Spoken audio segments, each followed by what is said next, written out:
What's happening, my miniature mammoths? How you doing today? It's SJB here, and we're showing off the purple push of peril. I'm trying to coin a term here. I don't know if it's going to catch on. I'm going to go for the pop rush.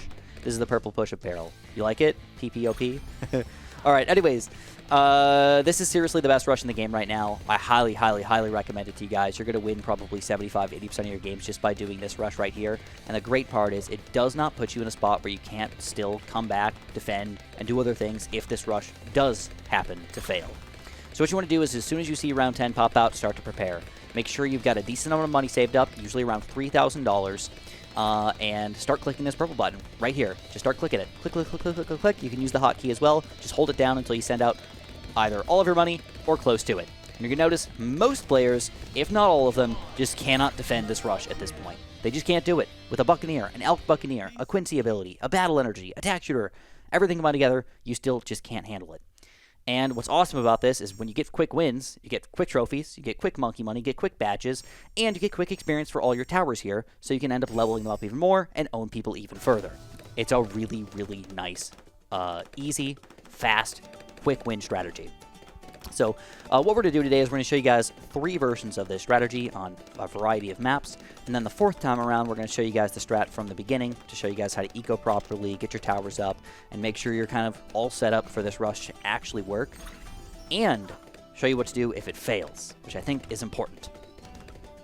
So you're going to notice my tower choice right now. The main tower that I've been using as a majority of my defense here has been the Buccaneer. I'm going to recommend it to you guys. This works really, really well with the Buccaneer because worst case scenario, you have purple popping power with your destroyer or your cannon ship and or your mortar to defend all of this stuff. And most other people will not have those options. So what I'm doing is I'm keeping this guy busy with a little bit of lead action, and then I decide, you know what, let's go all in. Let's go for our pop rush. PPOP, baby, purple rush apparel, and we take him down.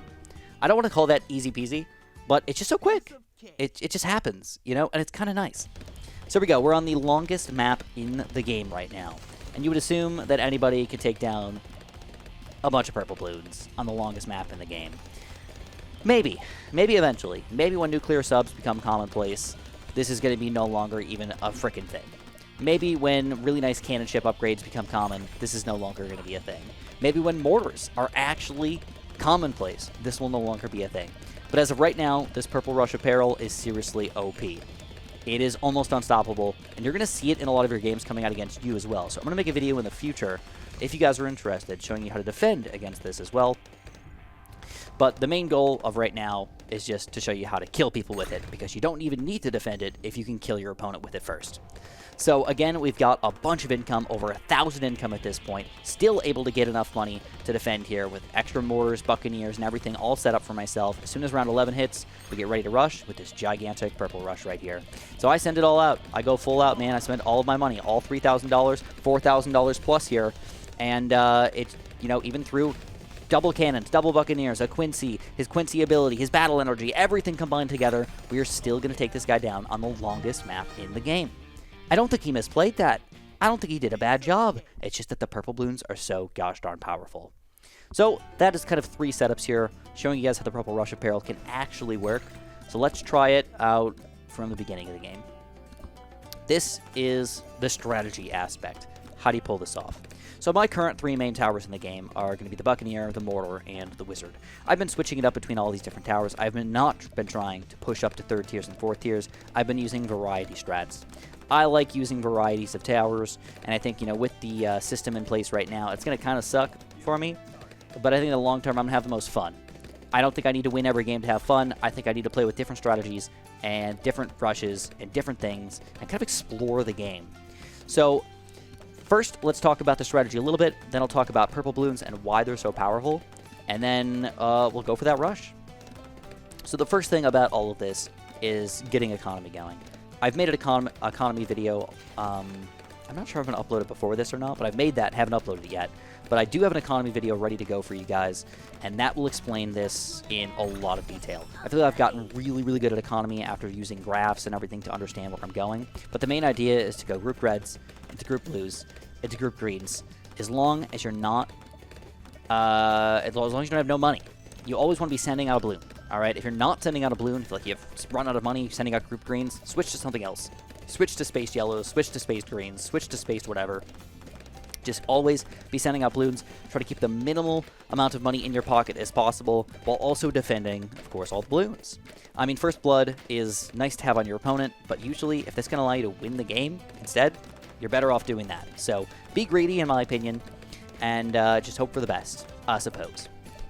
This game, we did go for Gwendolyn, so she's going to be one of those heroes that's really, really good for group popping power, but also very weak against purple balloons.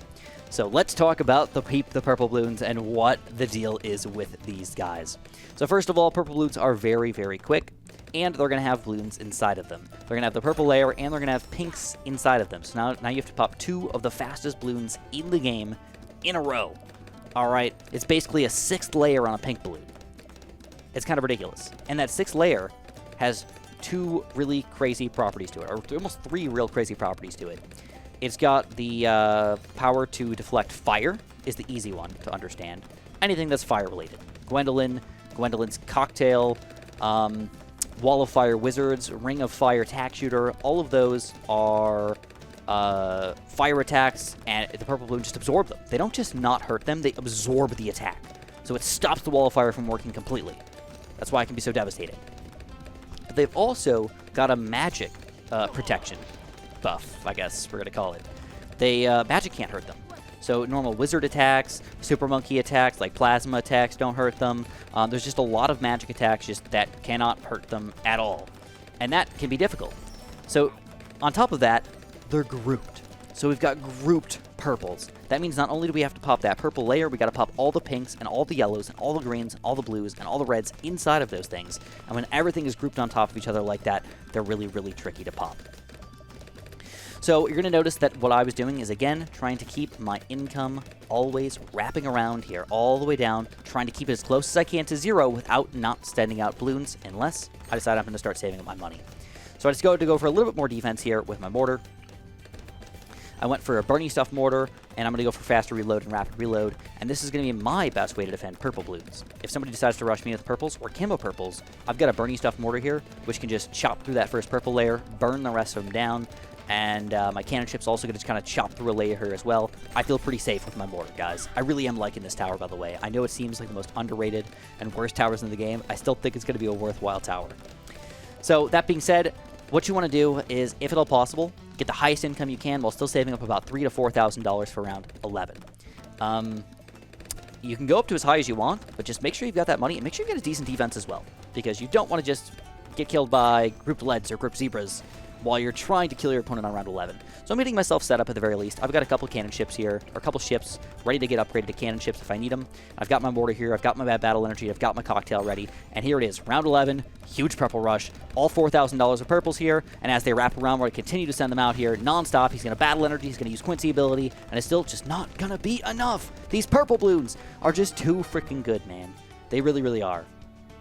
So again, if you guys have not pressed that like button on this video, please do that. I hope that this helps you out in winning a lot of your games. I hope it earns you a lot of experience, and I hope you're going to become a better player from it.